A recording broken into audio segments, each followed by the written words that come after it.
Kelly, Chair of the Safety and Climate Subcommittee. And we're going to go ahead and start at, let's see, well, I have it on my phone, 10:34. And we'll go and have the microphone to Justin Hall, which will lead us in our roll call. Who will lead us in a roll call? Great, thank you. Yeah. Chair Martha Armas Kelly. Present. Amber Novi. Present. Ana Gonzalez. Cheryl Villegas Walker. Here. Michelle Rousey. Present. William Walker. Chair, we have quorum. Thank you very much. Well, I would like to start with my land acknowledgement in my local area for our San Joaquin Valley in Merced County. We are standing on the Miwok and Yokuts territory, and I'll pass it over to Amber to do her own land acknowledgement. I am in the Sacramento area and honor all of those from Northern California on to the Oregon border. Okay. Anyone else? Michelle?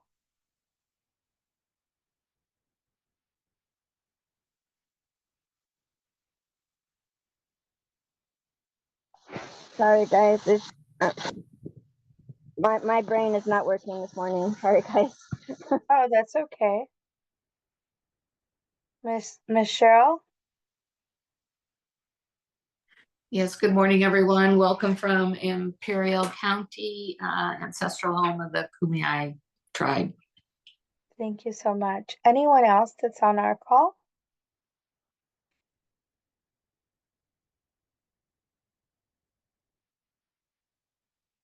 Okay, well, I want to thank those that are on the call right now, including our interpreters and new staff. Sasha Linker, welcome, Sasha.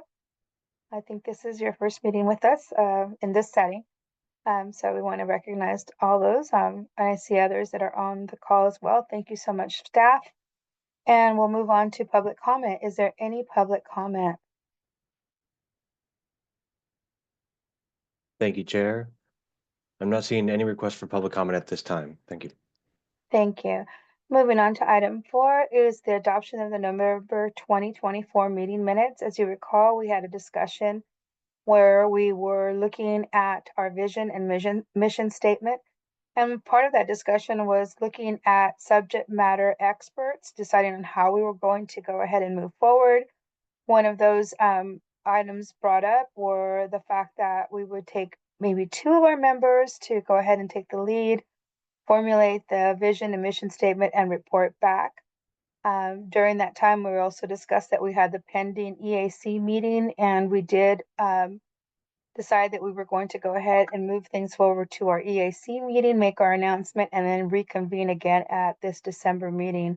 So is there anyone that has any changes to the minutes at all? Can I make a motion to approve the minutes as they stand? Yes, Miss Amber, I take her motion. And is there anyone that can second it? I'll second Cheryl Walker. Thank you so much, Ms. Cheryl. And so now we'll just go ahead and vote on that, and we'll pass it over to Justin. Great, thank you. Chair Martha Armas Kelly. Aye. Amber Novi.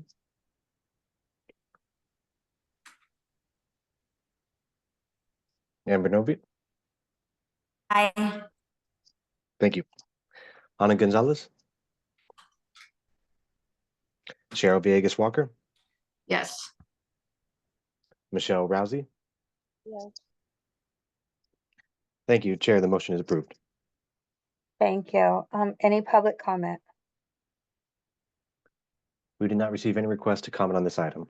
Thank you. Well, moving on to tab 5, which is our equity vision and mission statement discussion and next steps.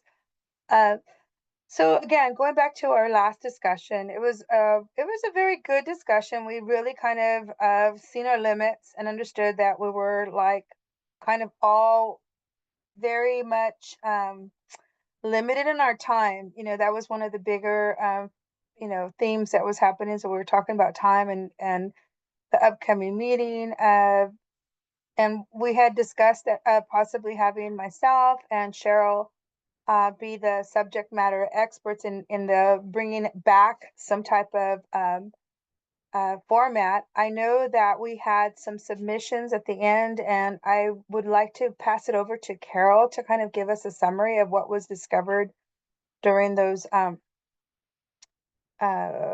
letters and emails. Carol? Yeah, hi everyone, Carolyn Abrams. So Martha, what I think I could do is I could, if it's useful, I could recap a little bit of what came out of the survey, but I know we covered that at the last EAC meeting. So what I wanted to highlight was some of the takeaways from that discussion that we had at the December executive meeting, both with the committee members, but also the input from the commissioners and the executives themselves. So if you all recall, and I'd be happy to, Could you share that Sorry, what was that? Was there but I thought there was a document that where we had like the last notes of what our because we were all wrote mission statements, and I kind of think that it would be important to see how they either correlate or they're, how we can use that just kind of as a framework to start that paraphrasing of that paragraph for the vision and mission statement. Okay, so if it's helpful, I mean, I could pull up the actual draft vision statements and the draft mission statements that were submitted through the survey. But what I had done with all of those statements to support the process of seeing what the through line is across, everybody's idea was to pull out those key themes, which is the presentation that I shared at the December executive meeting.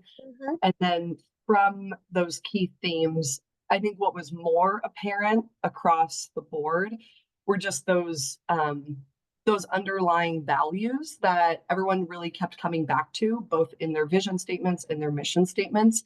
And I think that was the jumping off point for the conversation that we all had at the December executive meeting.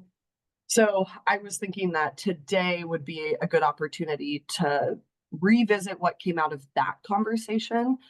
I would be happy to also recirculate that PowerPoint. I know it went out with the December meeting materials and it's posted online, but for the subcommittee, if it's useful, to have that front and center, or I could pull it up and share screen. What would be useful? Team, what do you think? Do you need to see it, or could you just kind of touch on those points? It's helpful for me to see it. It's Michelle Rousey. It's helpful for me to see it. Even if you kind of skip around a little bit, it's helpful for me to be able to see it. Okay, that's fair enough. Okay. Justin, I don't know if I have screen sharing capabilities. I'm gonna try, but is that something you can give me permission to do? I think I just did by making you a co-host, but let me know if you don't. Okay, I'm gonna replace the current share. Okay, fantastic. Thank you, Justin.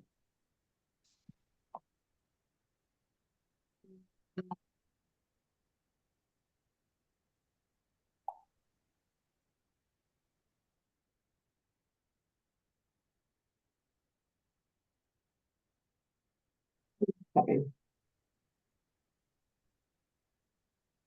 Can you all, let me go back to the beginning. Can you all see the slides? Yes. Perfect. Let me go to...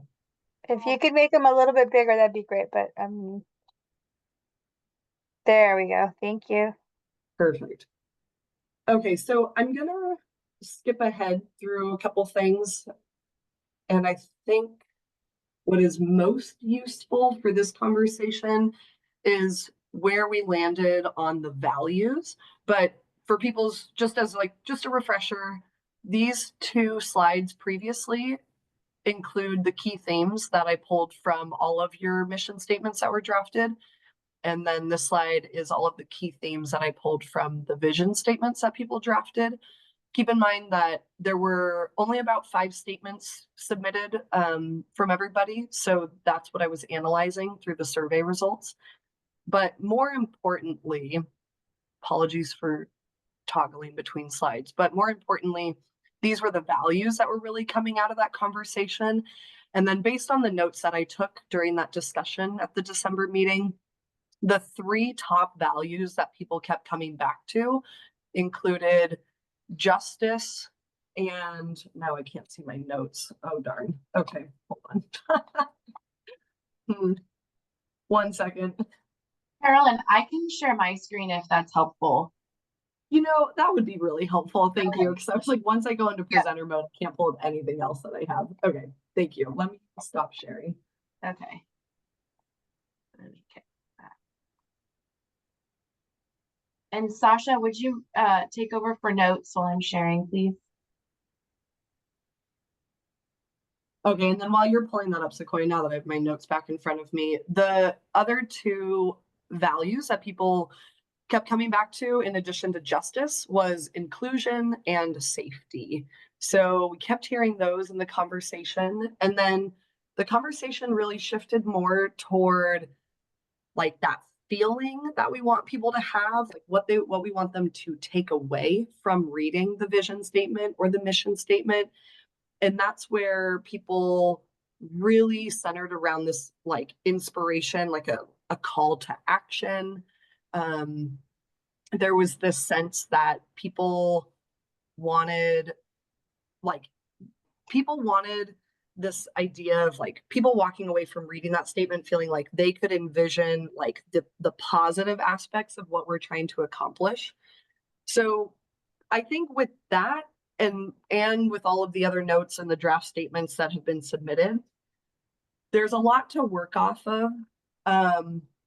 But I will say, I recognize that time is quickly slipping away from us, and I don't think there's been adequate time, you know, for folks on this subcommittee to necessarily, you know, make an attempt at drafting a vision and mission statement.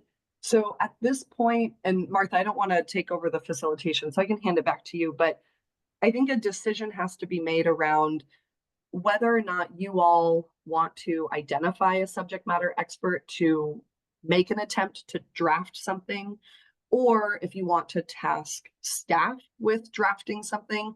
And either way, that draft statement will be carried forward to next year's cohort for them to review, weigh in on, and eventually adopt. So fully recognize we're at the end of the year and there's not necessarily time to see this process all the way through, but I want this subcommittee to feel good about what they're handing off to the next cohort. So thank you very much. In keeping with that consideration, is there anything amongst yourselves that you feel was not included in the mission or vision statement, looking at both the themes? Was there something that you feel that was not included, that was pressing, that was tantamount, that would be detrimental if we did not include it? And then the second question is, do you feel that this is a good framework for what we really want to represent as the EAC? In other words, what's missing? Is there something missing? And you can just go, Cheryl, if you'd like to start out. Thank you, Martha.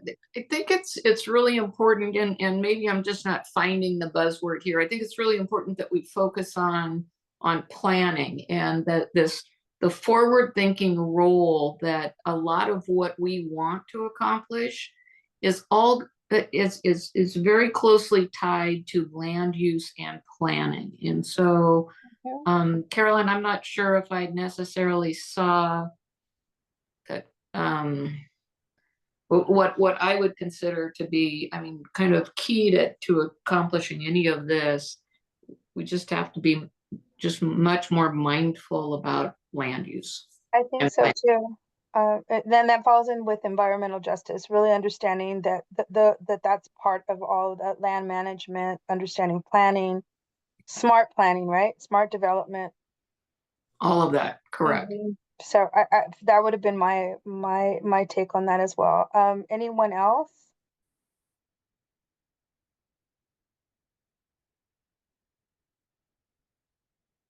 And I'll just throw it out there. I also believe that we didn't really encapsulate a little bit of the workforce investment possibilities and making sure that we're striving to bring that type of investment with those considerations as far as good stewardship, good land management, smart planning and accessibility. I think those are the things that are for me are missing. Amber, what would you say? I would agree with both of you about the land management. And I also think you need to take a step back of what is our role when we're speaking on behalf of the community and being cautious of making huge changes for people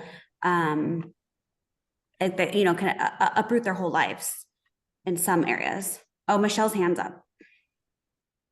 Yeah, I agree with you guys. I think there's something missing, and I don't know exactly what it is, but there's something missing when we're not including the things that we discussed. So Well, we're not including what I didn't catch on that last part. we're not including what you guys were just discussing. The land management I think is important. And, how in depth do we want our mission statement? How detailed do we want it? That's my question for the group too. Because we can have it as broad or as detailed as we want it, but for understanding for the community and everything else, I would encourage to have it in language that they understand too. And that's the other consideration. Thank you for bringing that up, Michelle, because that was one of the things that we've been saying all along, making sure that people understand these principles, ideas, But I think that is also part of that accessibility model, having the language and the knowledge, right? Because it doesn't matter if it's in English or in Spanish or in Hmong or whatever language. Some of these concepts are foreign, and unless you're part of that culture, you don't really understand how they weigh or even mitigate outcomes for your own livelihood or in your own communities, So yeah, very good. Okay, so moving from here, how would we do this? Would we want to go ahead and use the same thing that we had discussed, maybe two of us working on maybe the vision or the mission, and then coming back with a statement for next year, or can we hash this out now? I'd encourage to do a little bit of that now, and then whatever we're kind of left with, for a couple people to take off with it, as we discussed in our last meeting. I like the idea of us discussing it today while we have time, and that way, whatever's put over to the next cohort is a little bit more thorough and read out. What say you, Amber or Cheryl? I agree. I mean, if we can hash this out now, I think we have worked really hard the past couple of years together. So to make the most of our, 40 minutes or so together, if we are able to do that, to have them with the next group a positive step forward to make the most of all of the meetings. So, Cheryl? Well, I'm certainly amenable to pulling up a starting point or something for us to look at and provide input on. I think we've discussed at our last meeting, I think it's very difficult to draft vision and mission statements unless you have a starting point that you've at least sort of come together with. So I guess we can pull up a draft of each, provide comments and input, but I think it's really the finishing touches is going to have to come from a smaller committee or staff. I tend to agree that. Do we have a whiteboard accessibility at all on this? Zoom, I think we do. There's whiteboard.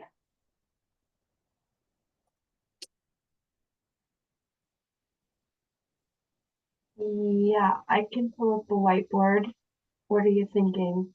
So to kind of like write it out, like figure out how we're going to put this together. I mean, press shifts.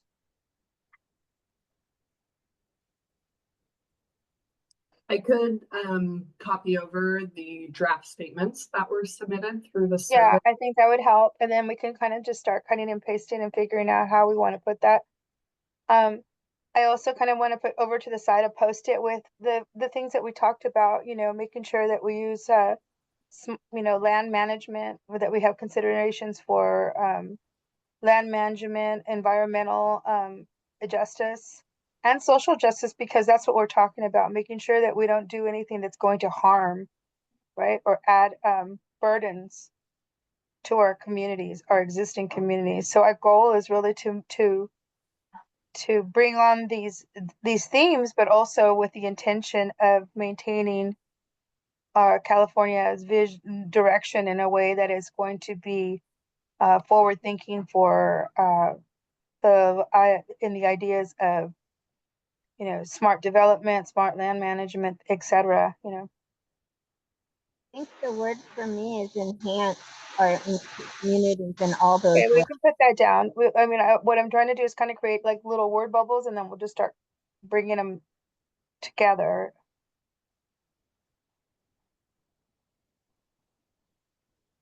And this is the best thing that we can do because we're not in front of each other, so it's not, we can erase and rewrite and jump in at any time. I really kind of want this to be more organic. Cheryl and Ember.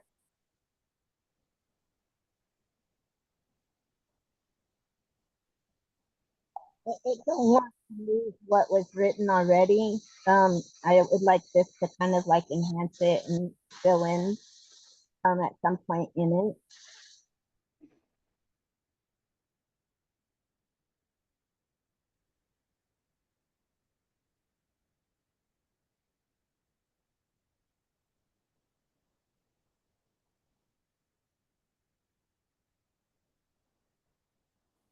I think it's also very important for us to keep in mind that this is a vision statement, mission statement for us as a committee, right?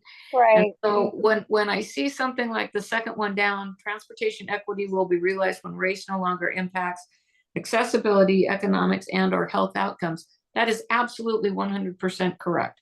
But is that a mission statement or a vision statement for this committee? Right. And I think that's important to recognize. What are our limitations? What can we can or we can't do, right? So stay within that framework of understanding that whatever we're writing is in conjunction with what we can do to support the CTC, CalSTA, and the Well, but Martha, keep in mind that all of those agencies already have their own mission and vision statements, right? right, And so we need to be intentional. intentional. Mm-hmm. Yeah. Right.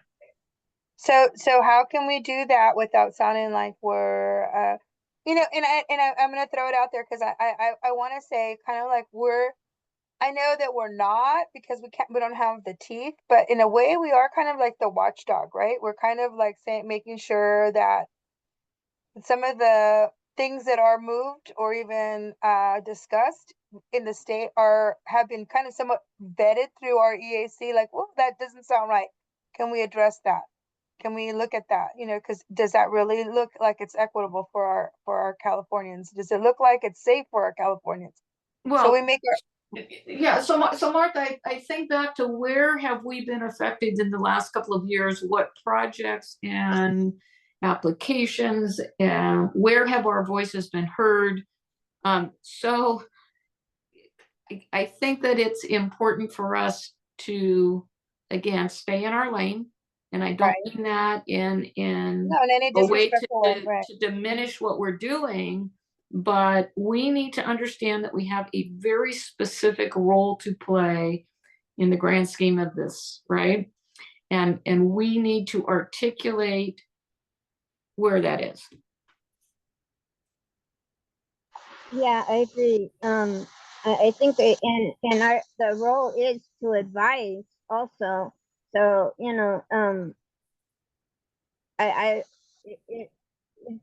is it proper to have that wording in there somewhere too, that, our part of our role is to look at these things and to advise on them. So, if we're going to put out our mission statement and that needs to be in there somewhere too.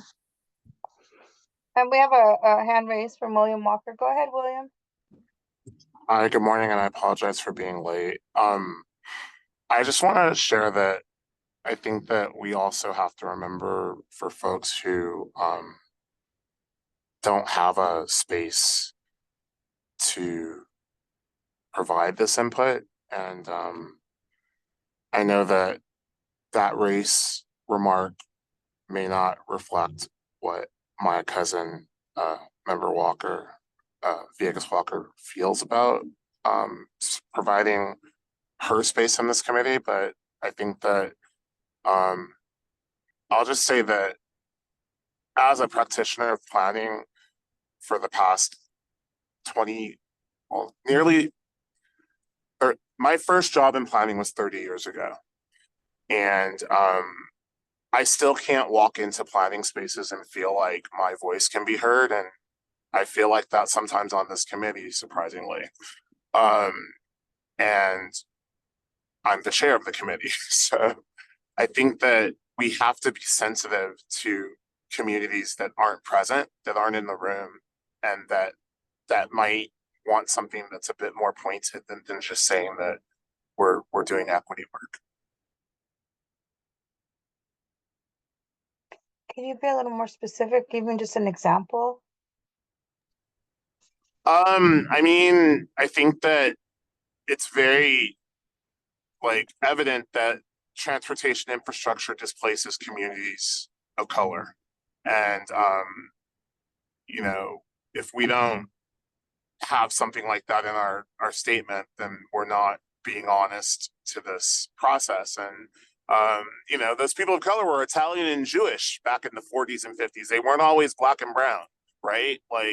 So and that may not have to do with race. Maybe that has to do with underserved and underrepresented communities if we have to sanitize it. But to not be able to name the communities that are being slighted by infrastructure, and for example, Interstate 980 is going to be removed in Oakland. Highway 101 was removed in San Francisco, and where that highway was removed in Hayes Valley, that was a predominantly black neighborhood. Hayes Valley is the name of a housing project, and if you look at the census tracts in Hayes Valley today, there is no majority black population there. It's a plurality, and it's almost as if that community was forgotten. And so if we don't talk about the forgotten communities, we're not highlighting the reason why this committee exists.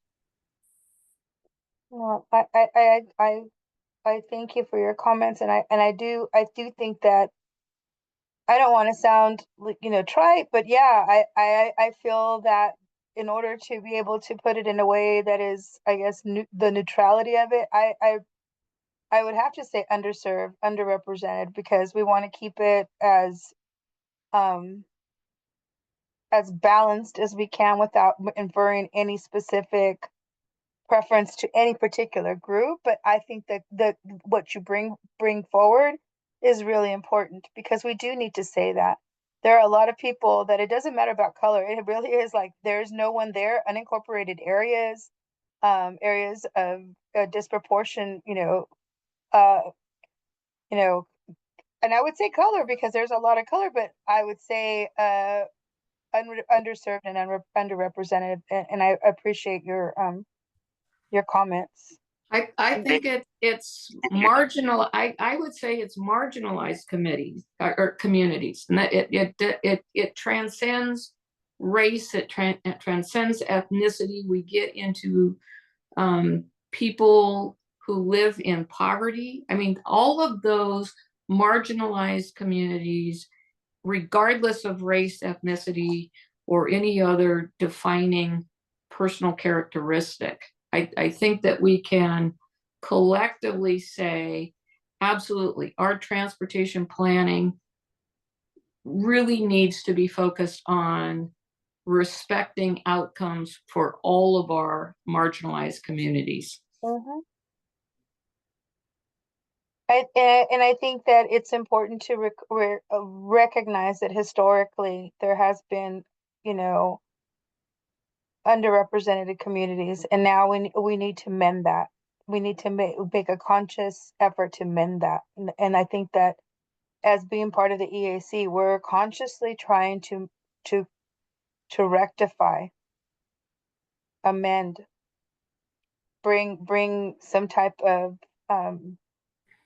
reparation for things that have happened in the past. Although we can't change everything overnight, it is our intention to make sure that in moving forward that we make recommendations that will not cause any further injury to communities that have already been disproportionately represented. This is Amber. I agree with all of what you guys are saying. And I think part of the EAC, we are supposed to listen to the public that takes the time to speak up for themselves and their community. Like William is saying, there's areas that have been forgotten, and not everyone is aware of what's happening. Like if I don't know what's happening in Oakland, I know what's happening in Sacramento, right? Because that's my area. Mm-hmm. We all are sort of hypersensitive to our own area where we live, where we commute, where we, grocery shop, where we have our transportation. And so I think allowing other people to speak on behalf of their experience and us listening to those experiences without judgment and hearing those experiences, and then how can we help that community?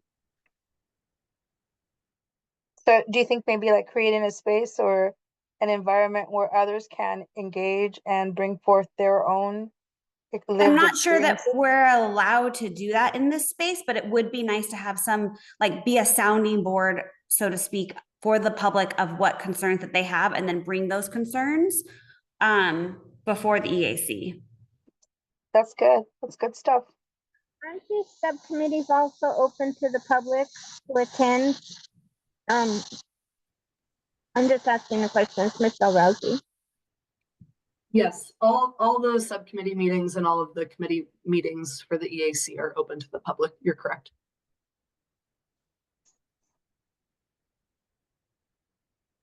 So and I agree with you, Amber. I'm not sure if this has been the space for that, and it should be the space for that, because we are kind of, I would see us as a conduit for that, right?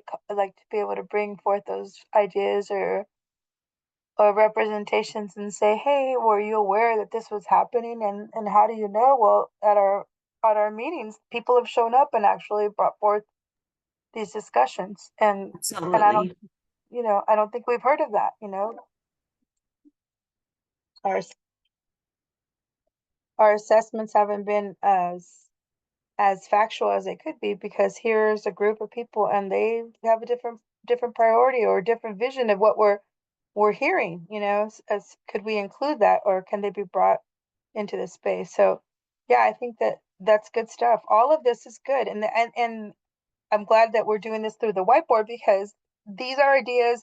As you see things starting to come together, you're going to know what's missing. You're going to feel what's missing, because it's apparent from what we've all been through in the last 2 years. And if if you if you're not familiar with the whiteboard, and you need help, let us know, because we want to make sure that we include your comments, and you could add things as we go.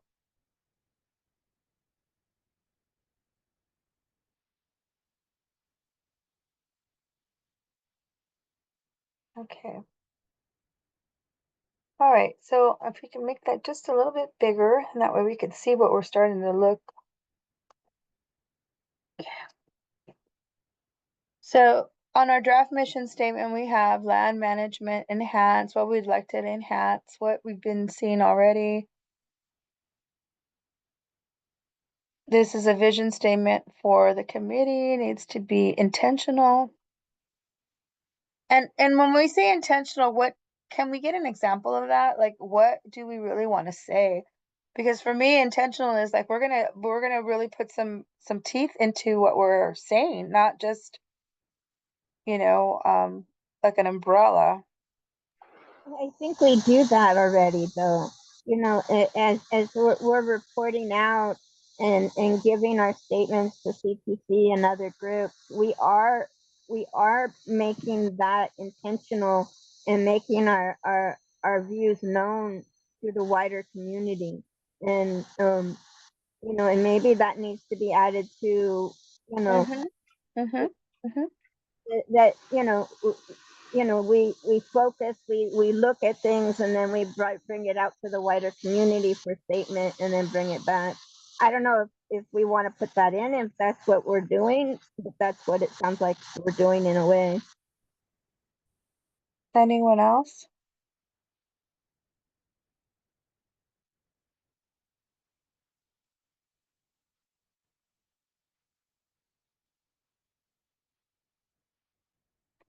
So part of this, I think, is also like you're saying, it being intentional is like telling people when they read this, they'll understand the process of how we are able to achieve that, right?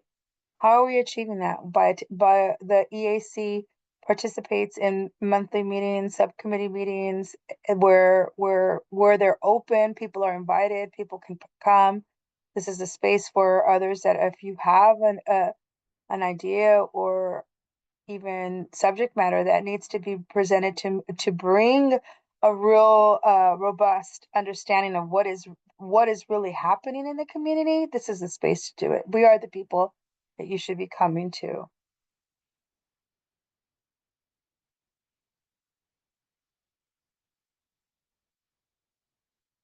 Amber or Cheryl or William.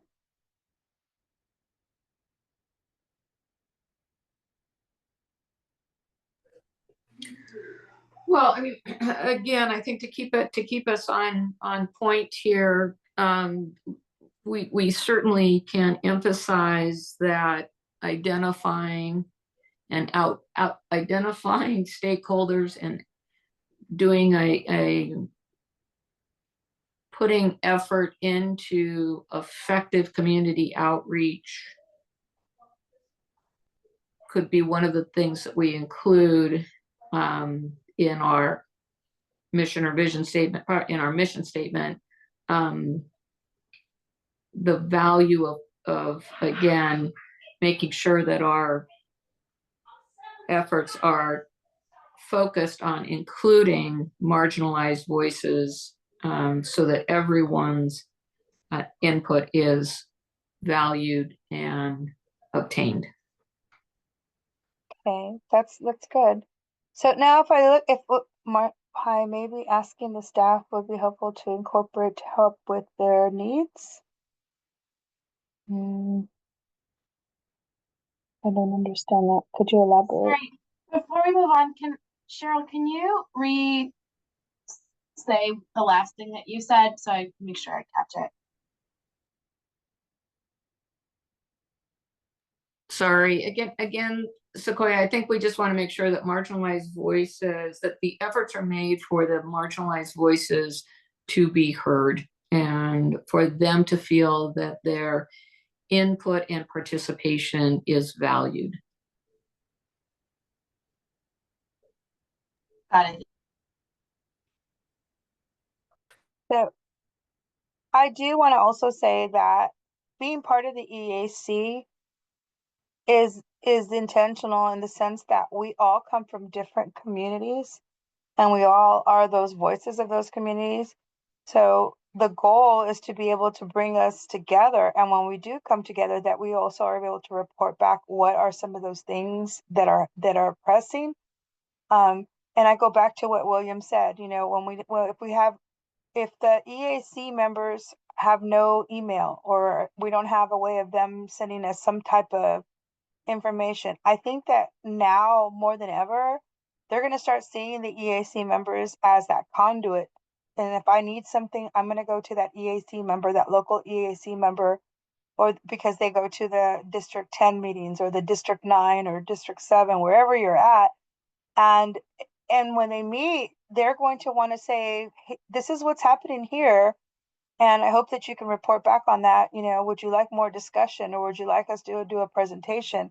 So I think, the word conduit for or pathway for representation of what the real vision is that's happening in the community. What are the real what's the real story or the narrative of that said given community? I think that it should be something in that way, that we're kind of like spearheading, or the glue that kind of puts things together and is able to just bring an idea or a narrative of what's happening in that given community that we serve, to make sure that those voices are heard as well.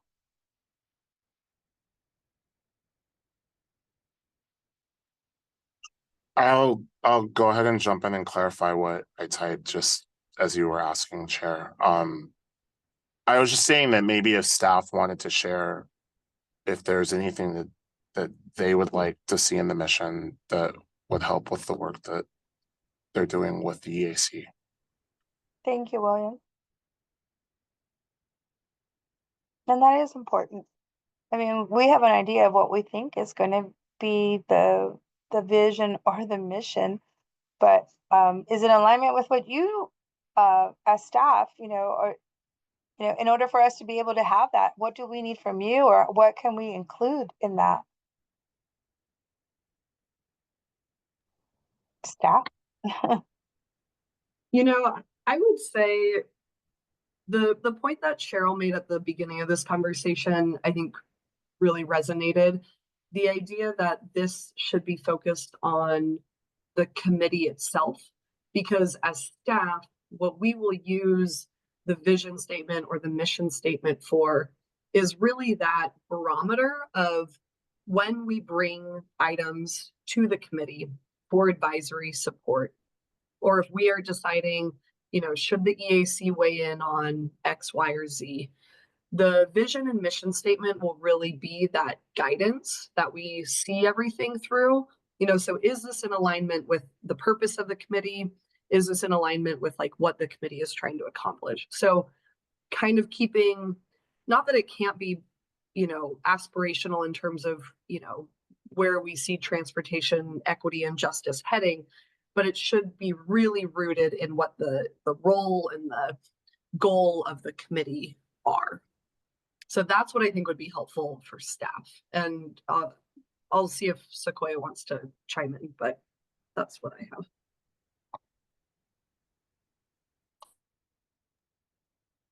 Yeah, I agree with Carolyn, and I think I'll also add that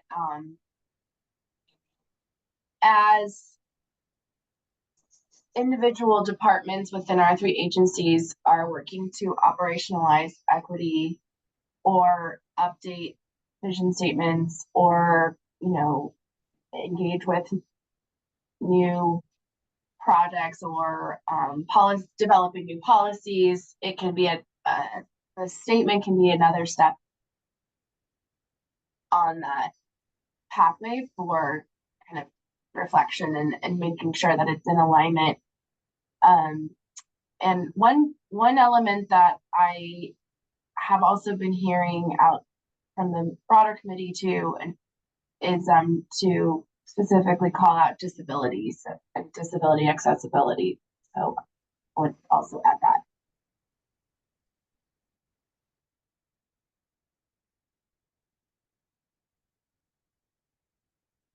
So I'm thinking that like the vision statement is more of the broader, like the aspirations, where we'd like to be, and then the mission is really kind of like we're honing in on this. These are the things that we're going to hone in and to make that happen, whether we get there or not, or this is what we want to make sure that we intentionally deliberate, right?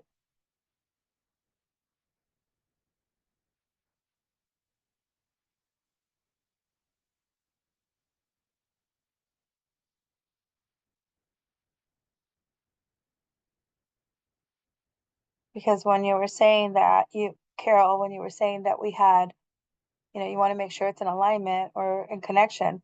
Some of the things that we're speaking on and that were already like part of the shared themes are not necessarily things that we're going to be able to do through the EAC, but we want to make sure that we have that as the forefront, as our driving compass to weigh out our decisions as far as how we make our recommendations through those vectors, right? Is that what because that's what I'm hoping that we're saying, because if we start taking things out, then I think that we're not being fair to the group, the whole group that had brought all those points together.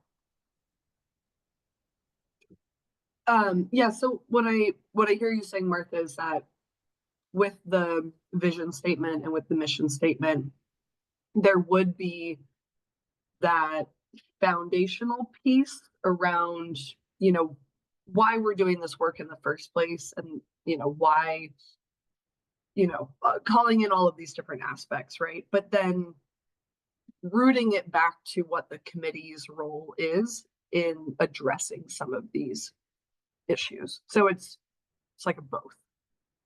So Right. Amber. She's probably. I'm listening to everyone's comments, and I think that we need to, and correct me if I'm wrong, if we go too broad, then it sort of gets lost in translation. And so how do we kind of condense this down into being effective as a group? And maybe I'm wrong in that sense, but I think if we go do too many things, how do we move forward with that? Yeah, I agree. How do we consolidate some of these things? Because there's a lot of them that overlap. And I think if we can consolidate them and bring it in a little bit, I think that would be, at least to me, a good idea. So I've seen documents that are vision and mission statements, and they have a preface. And the preface basically gives an overview of what the EAC has seen, discovered, whatever group of the speaking body they've seen, discovered, where they've been, and now where they're going. The following vision and mission statement are a collective representation of recurring ideas that would be in alignment with what we as the EAC would like to bring forward in our decision making and our recommendations. And then you put in all the themes. But when you do a preface or an introduction, it allows for that background. It allows for you to kind of cheat in a way, because you're able to throw in everything but the kitchen sink, and then you condense with your vision and mission, so that it's like more, I guess, a better clean response to that, I guess. But the beginning is more just, where you've come from, where you've been, and where you're hoping to arrive. That preface. So I think that when you have that, it allows for everything but the kitchen sink, and then you go in sharp with your vision and your mission. And if there's something missing, you kind of touched on it in the beginning with the preface.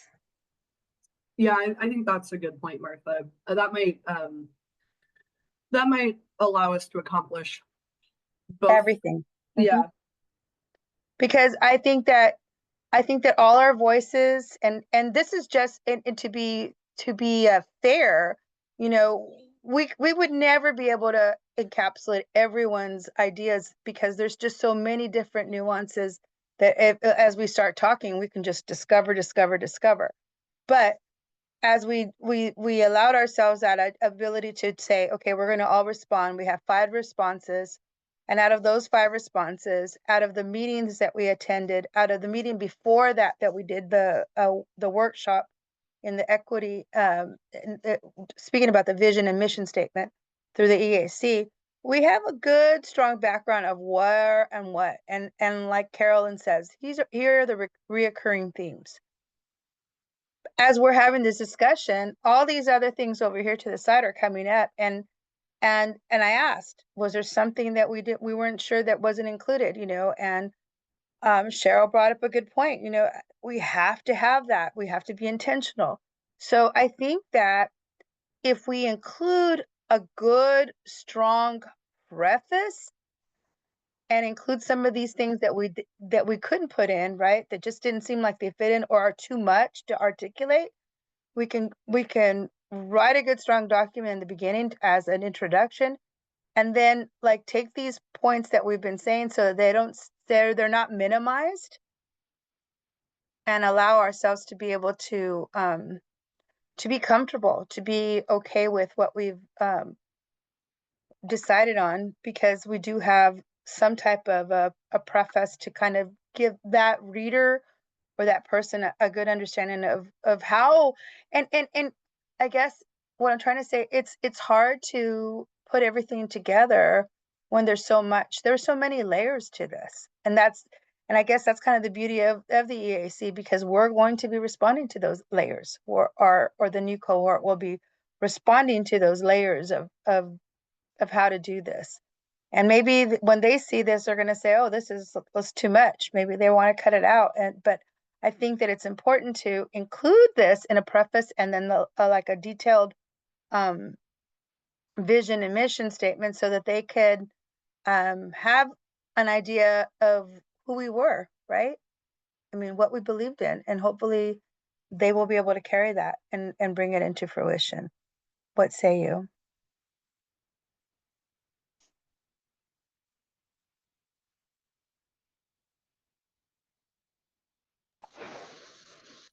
And William has his hand up. I'm sorry. I should have lowered my hand. I'm sorry. Oh, Amber. I agree with everything you guys are saying.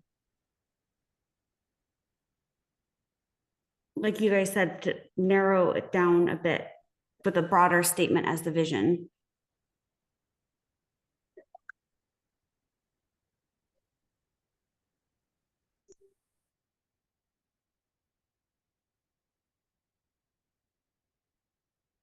Cheryl. Yeah, that's fine. Thank you.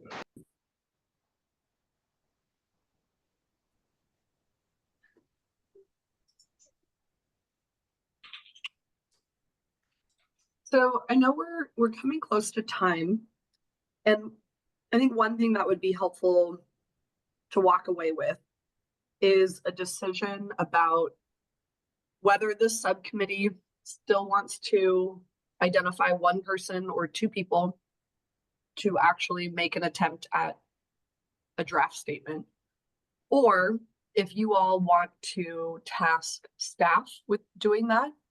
And either way, whichever draft statement is produced, it will be brought forward to the next cohort, and they will have an opportunity to provide input, and then we'll revise it and eventually adopt it with the new cohort. So I know we're at the end of the year. This is the last subcommittee meeting, and I want that decision to come from you all. First of all, are you all comfortable with what you're seeing on the board?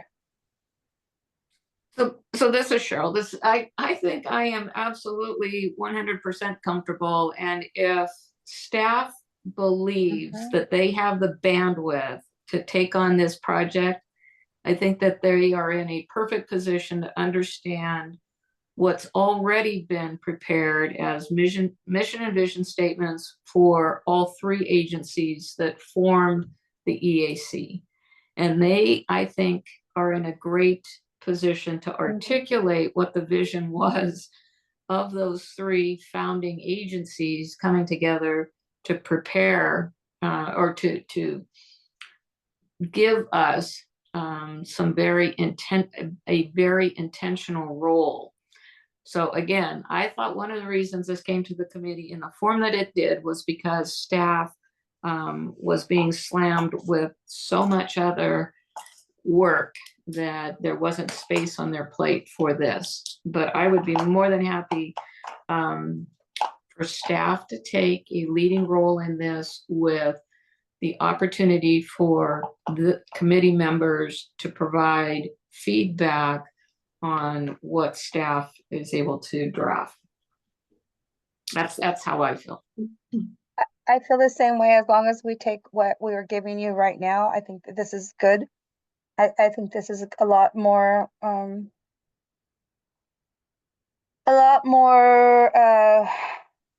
visual. I think that there's a little more visual, and that this is like the last participatory portion of what we could include to make all those points visible. And I'm hoping that you could come back with a summary, but with the idea of having that preface and then a itemized vision and vision statement, so that we could be able to have that vetted through the next cohort. Yeah, I think that's feasible. And Cheryl, thanks for articulating that. I should clarify, which is why I want this decision to come from the subcommittee. The reason that the subcommittee was tasked with working on the vision and mission statement was because we had received very clear request from most of the committee members at the time that the committee itself, like the full EAC, wanted this to come from the committee. So staff did not want to take this over, basically. And by turning it over to a subcommittee, that would allow any of the members who wanted to participate to, weigh in on this, have it be very committee led, and ultimately allow the members themselves to create what this vision and mission statement would look like. But we also fully recognize that with, the timeline and how things have panned out, it's been, a longer process, and now we're up at the end of the calendar year. So staff are happy to, take this over the finish line if folks are comfortable with it, but we don't want to make that decision for you all. I think that you've given us that opportunity. I think that these meetings that we've had that opportunity.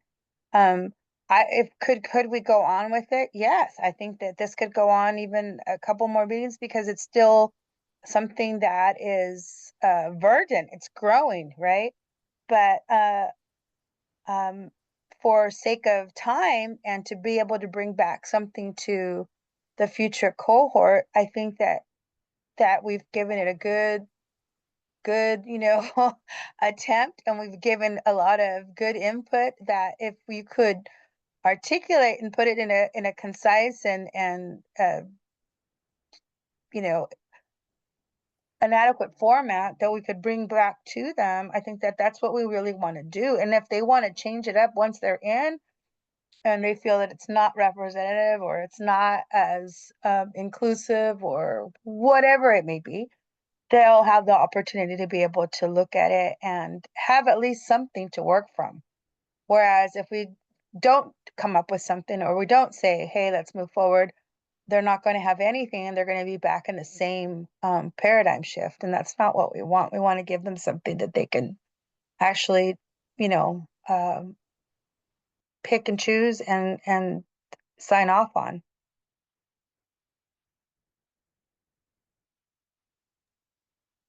Michelle? I'm fine with staff taking it on and kind of pushing us forward and getting it and passing it to the next cohort, to make sure that they, are able to see what we've worked on and have their input if possible. But at the same time, staff has it, we're good. I'm good with them taking it on. Amber? Yes, I agree with all of you. Thank you. One question that I have, would we be able to see this since we're not all moving forward? We don't know where we're at anyway. Could we be able to see this after you've kind of like given it a good massage and see what you come up with, so we can just at least be able to say we were able to to bring this? We came this far. Yeah, I don't see why that would be a problem.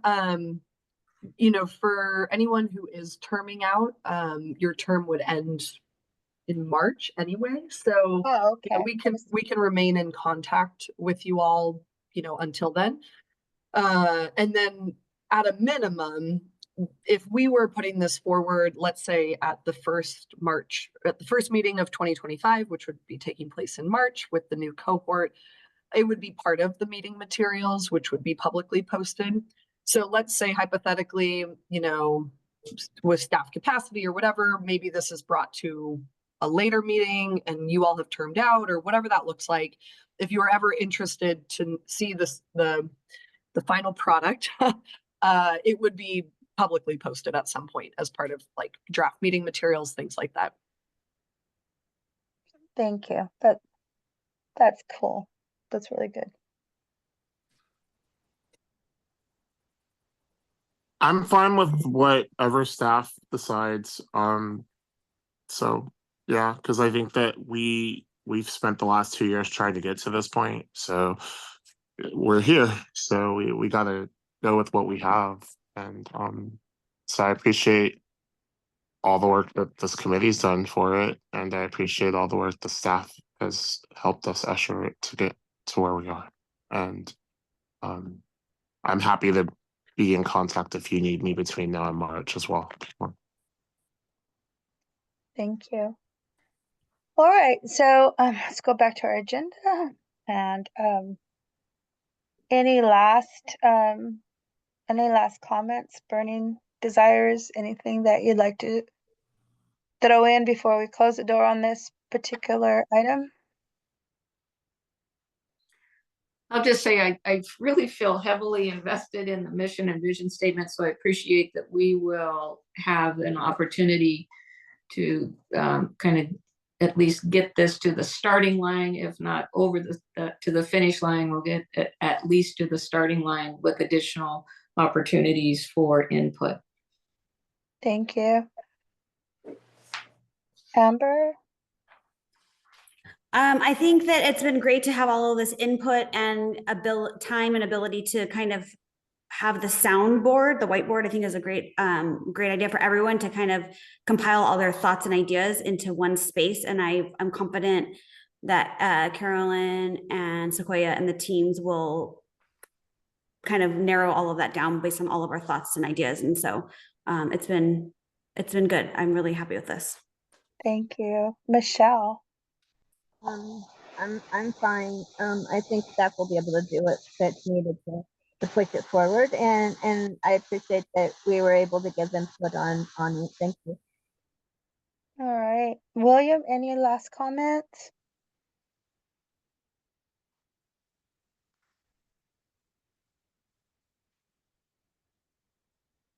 Sorry, no, I don't have any last comments. Thank you for your work, Chair. And any public comment? Do we have any public comment? Because I'm thinking, is there anyone on here that I might have missed? Chair, no, not seeing any requests for comment at this time. Thank you. At this time, then I'd like to go ahead and close, and I'd like to ask you, this would be kind of like our breakaway activity. I'd like to go ahead and ask you for one word that you feel about this committee towards yourself. How do you feel about your role in this committee? And that would be, you know, what that word would be, and just a real quick closeout as to why you picked that word. So we'll go through from the beginning. Let's see, Justin Hall, what word would you say? I know you're included. How do I feel about my role as it pertains to this community? One word. Enriched. Thank you. And why so? I feel like you've all been given an opportunity to communicate your thoughts and feelings, and in a format that I think has been very open and inviting, and that's always good to see. Thank you. Carolyn? I'd say grateful. I'm really happy that all of you have moved this to the place that you've gotten it to, and I think this is some really good work. Thank you, Carolyn. Cheryl. Mine's going to be gratitude. I just appreciate that anyone is willing to listen to me at any time on any subject. And since I have a passion for both transportation and equity, I think having the opportunity to participate in this committee, and especially with the work we've done most recently on the vision and mission statements, I am very grateful. Like Carolyn was saying, I have a lot of gratitude in my heart. Thank you. Amber. I don't know if I can come up with one word, but I think gratitude, like you're saying, I think the collaboration with all of us has been amazing and eye-opening, and I appreciate all of everyone's hard work throughout the past 2 years. Thank you, Miss Amber. Michelle. I don't know if this is useful, but innovative. And to explain more that I've been heard and that I feel like my representation on the committee has been heard. Thank you. Thank you so much. Sasha, you're new. I am new, and so that is my word, new. This has been my second subcommittee meeting, and it's been very interesting to work on this with all of you. Thank you, Miss Sasha. William. I'll say rewarding. That's my one word. Your warm word. Okay. Rewarding. All right. That is my one word. ¿Y por qué? Oh, ¿y por qué? It's rewarding to be able to serve Californians in this role, and it's rewarding to hear your voices, and when we turn our cameras on, see our bright faces. And it's been a very full 2 years, and I'm very thankful that I've had the experience. Sequoia, I know she's somewhere. Is she here? No, she had to go. Oh, okay. Well, this is Martha, and I would say very honored. Honored would be the word. I am honored to be in the space with all of you. There are no words how full my heart feels, just the idea of how we were able to work together. And I'm honored because I was able to learn about each and every one of you in one way or other, whether it was eating with you, drinking with you, speaking with you, understanding you, listening, feeling moved by you, challenged by you, and